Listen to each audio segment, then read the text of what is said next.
Hey, how's it going? Something on my tongue. I don't know what that is. Yuck. Okay. Anyway, hey, how's it going? Um. Oh yeah. YouTube disclaimers. Everybody got that? Okay. Back to the action. Okay, so I'm doing today. I'm going to talk about Moonfall and darn it. Okay, YouTube standards handled. So I listen to this station when I'm doing, well, not just when I'm doing this, but it's, I'm hoping royalty free, but that sounds newer. And that's why I'm reaching over there and turning it off. But most of the stuff the station plays is so old, the copyright is public, so I can just play it. Anyway, Moonfall. Okay, so I was excited to do this about the show. It was a movie. And I liked it for a number of reasons. First off, because it was hopeful. It's a total disaster because, like, the moon. Okay, there's a lot of subplots going on. So, the thing that's central to it, though, is that the moon goes out of its orbit. And it doesn't do it all on its own.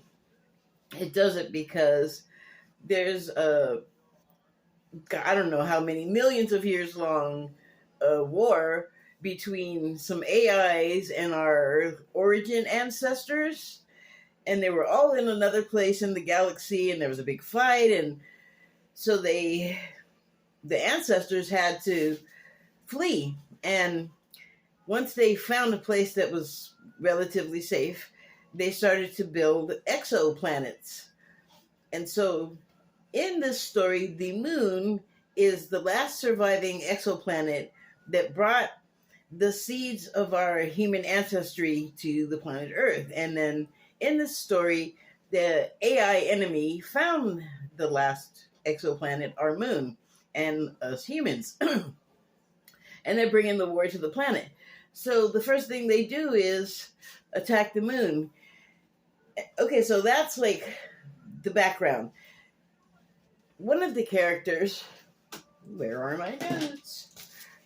His name is Casey House. He's the Brit in the story. And honest to God, in the commercial, I thought it was Nick Frost, and it's not. Nick Frost he was Simon Pegg's partner. You could see them in Shaun of the Dead and Hot Fuzz. And Nick Frost was in also the Badlands that was on AMC network on television. Okay, so Casey House, though, not Nick Frost. But what he is some sort of like a savant, and his focus is exoplanets, which, as he describes, are a sort of like I'm going to say man-made for lack of a better word, and actually it works in the context of this story, is a man-made shell built around a power source, and in this case, the power source is a white dwarf star. And the moon has various functions, and he talks about like how it's unusual, and it's funny to me because I always think of that line in Star Wars, that's not a moon, it's a space station. And that kind of is what it is in the movie, and they talk about why. So I'm not going to, it's all stuff that's been in the public domain about the moon. And so he is trying to get everyone to understand that the moon is an exoplanet. Casey House is, and he calls himself a doctor. And he's done a lot of study, and he's right. But no one wants to listen to him. No one wants to listen to him ever. And it's like a lifetime thing with him. Like everyone discounts him, belittles him, and he just wanted to be an astronaut and, be heroic, basically. So that's Dr. House. Then there's your astronauts, and the opening sequence is about the astronauts, and you get to know them. And unfortunately, one is like a red shirt from Star Trek, so he's just there and then he's gone. But the astronauts are played by Halle Berry, and she's Jocinda Fowler. That's her character. And Brian Harper, her astronaut partner, or as he calls it, her work husband, is played by Patrick Wilson. And can I just say that Patrick Wilson is like the White Rock, and the Rock is like the white Patrick Wilson. They're both everywhere. They're in everything. Good for them. I'm so happy for them and their success.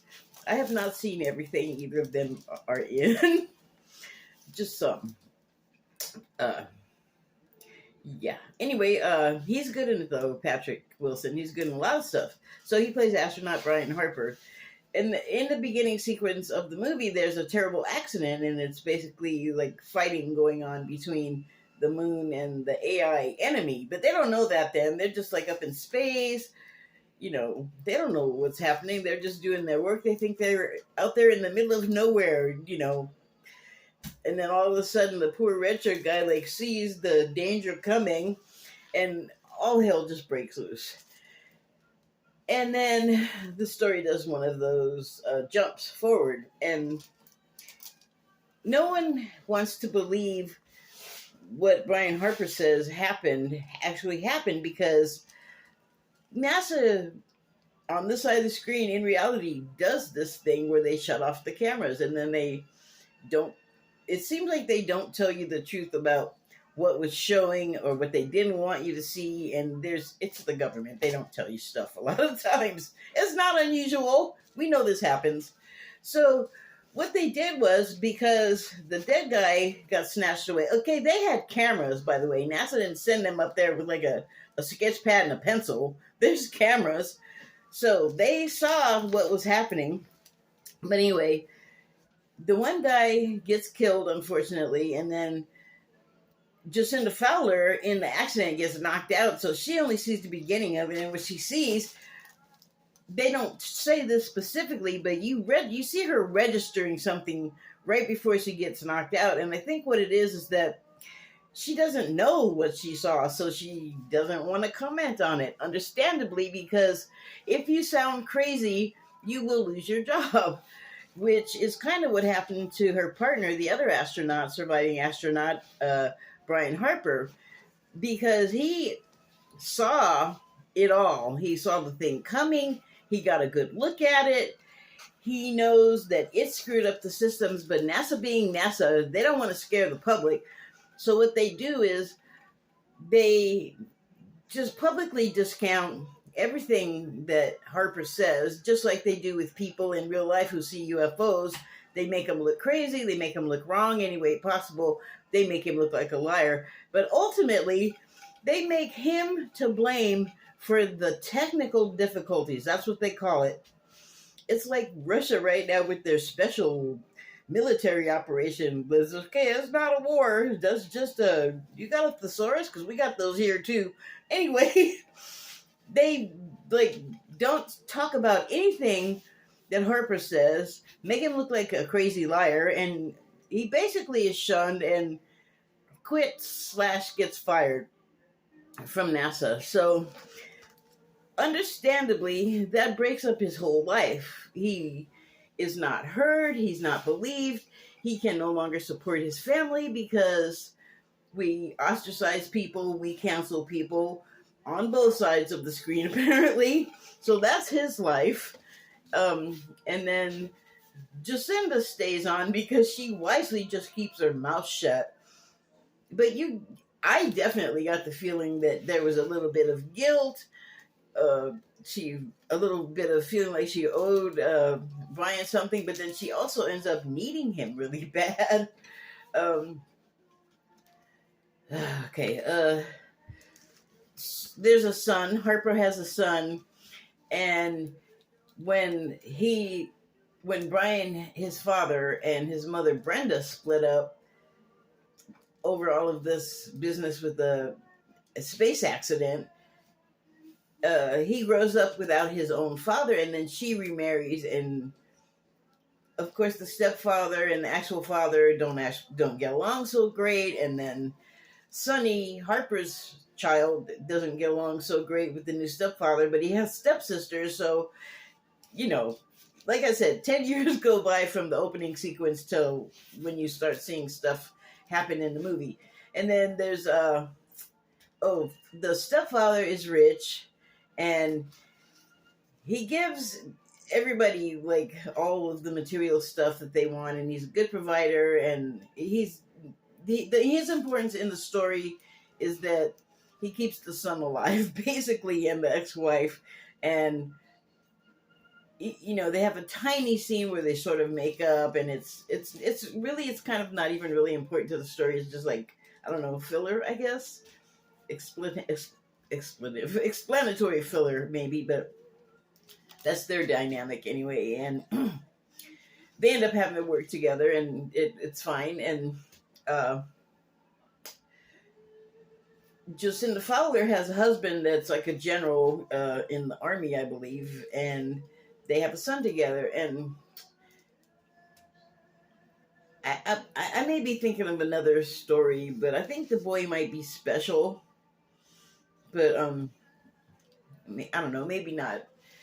I watch a lot of this stuff. It's kind of like bleeds together. But the point is the astronauts need to have a mission, go back to the moon, and sort of in between the stuff that I've already said about what happened to the people and what I'm starting to tell you now, the moon, since it's gone off its orbit, it is actually moon falling toward the Earth. And it's messing with the gravity, of course. And so it's a big rush to get everybody to safety, and there's debris falling, and it's fire in the sky, and the moon's coming, and for some reason it's like a huge ember. It's not white anymore. But I guess they say this in the movie, but I guess the gravity thing of it getting close to the Earth is like making it break up into pieces too. Doesn't help that it's fighting this AI on the inside, and it's barely able to fight back because it's attacking all of its systems. We're talking a friendly operating system and an unfriendly one, and they are fighting. And the unfriendly one, since it's been searching for all of these human refugees and exoplanets, it knows to kill biologicals in a can, okay? Anything with a pulse, right? And meat inside of something emitting electrical stuff is going to attract this evil AI. So they got to contend with that, the astronauts that are up on the moon. So it's like all this stuff is happening to their family on the planet. Everybody's rushing around trying to get safety. People are fighting for resources. It's crazy. And then the astronauts finally they go to the moon. They end up inside of the moon trying to run away from this AI thing. It's very sinuous, snaky kind of a thing. And they get inside the moon, and then the moon separates Jocinda and Casey from Brian. And Brian is given like a huge download. Sorry, I'm spoiling things. I think it says, I know it says, expect spoilers, they're going to happen. I usually don't do newer stuff, but I got all excited about this. But anyway, I should stop talking about what happens, and I will. Let me put it this way. It all works out in the end. So neat and tidy. And that's fine. You want it to. I mean, I think I've had enough of horribly ending, dark, disastery stuff. Like, I want to see, it's fine if stuff like that happens, but can it work out good and happy for a while for a change? I'm a little stressed out. I'm tired. I'm tired of all the drama, or tired from all the drama. But everybody important lives. I'm sorry. There's something else I wanted to say about that. I'm trying to collect my brain to it. Because you know what? Of course I lost my notes for this right before I was going to do it. I had all this stuff.